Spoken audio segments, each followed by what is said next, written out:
Hey everyone, this is Tuma Boy here. Feel free to like, subscribe, and comment. Um, I've been living in China for about 5 years, so I'll be bringing you some pointers as far as living in China, things to look out for, and I'll be talking about some trending issues concerning the Black African community as well. Now, one of those things that have kind of been trending is this whole swirlers community, the whole uh, issue, if you will, with black people marrying outside of their race. Um, First of all, I want to address an issue of entitlement. And that issue of entitlement is the idea that people think that they have agency in someone else's life. Now, living in China, I've got a chance to see how the world works outside of the West and Western European dominated nations. Um, a lot of marriages are not love based as we would assume, although some are. Um, a lot of marriages are political, a lot of marriages are financial, a lot of marriages are strategic. Um, a lot of times people do not marry for looks alone, like some might have seen in the West. Now, uh, I do want to draw some attention to some individuals who have married outside of their race, but they still engage the Black African American community. And that's something that needs to be acknowledged.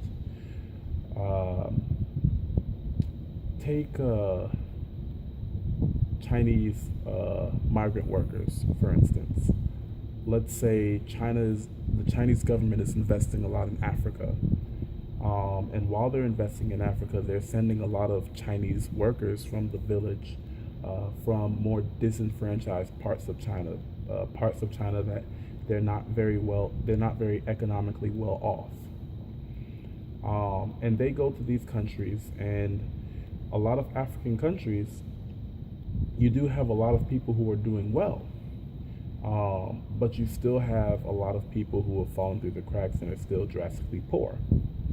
So, in most of the world, if you've considered moving to Africa, you'll find out that unless you are a citizen or you've married a local person, you do not have any rights or access to the land. And in China, land is a very, very stagnant issue. The idea of building your own house is almost impossible. You need an exceptional amount of money, and there has to be enough space in the place that you come from for you to be able to even build your own house, which will probably be very, very far in the suburban outskirts of the city. So maybe for a migrant worker, uh, you know, the prospect of marrying an African woman would be attractive.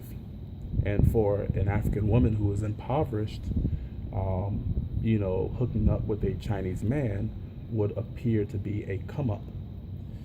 Um, but I do want to premise you with something.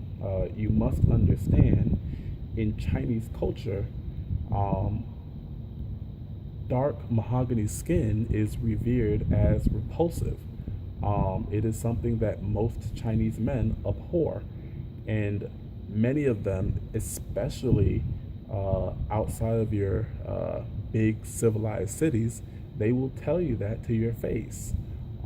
There's no appreciation for braids or locks. Um, and the word for locks in Chinese is literally dirty braids.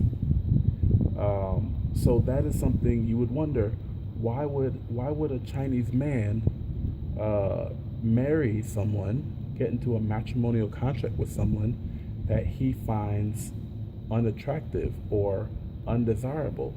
It is a strategic it is a strategic arrangement.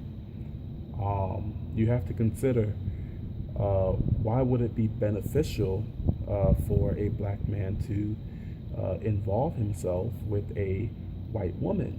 Um, Access.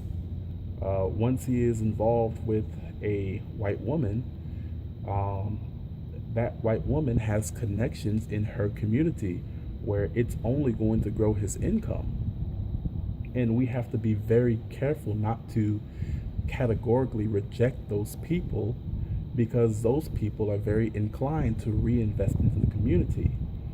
You'll even see biracial children. They even are some of the most vocal people to speak out on the behalf of African Americans and Black Americans, whatever you choose to address yourself as. But a lot of times they fall victim to the house Negro, field Negro colorism. That is something that needs to be reevaluated because those people could be some of our greatest allies, and we need not take them for granted.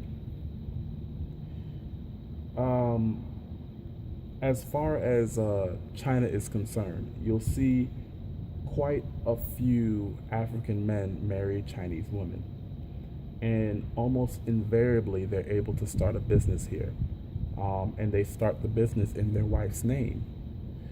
Um, this is something to be considered. Um, in China, it's very rare to see a wholly owned foreign enterprise.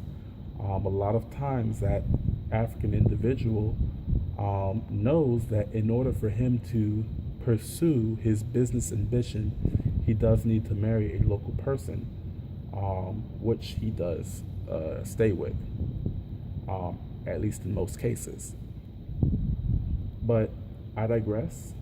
This is just something I wanted to address. I hope this enlightened you on the purpose of swirling, quote unquote. And I hope we will address our people with more compassion and more understanding now that this video is out and available for your viewing. Again, I'm Tumulu. Feel free to like and subscribe and leave a comment. Thank you very much.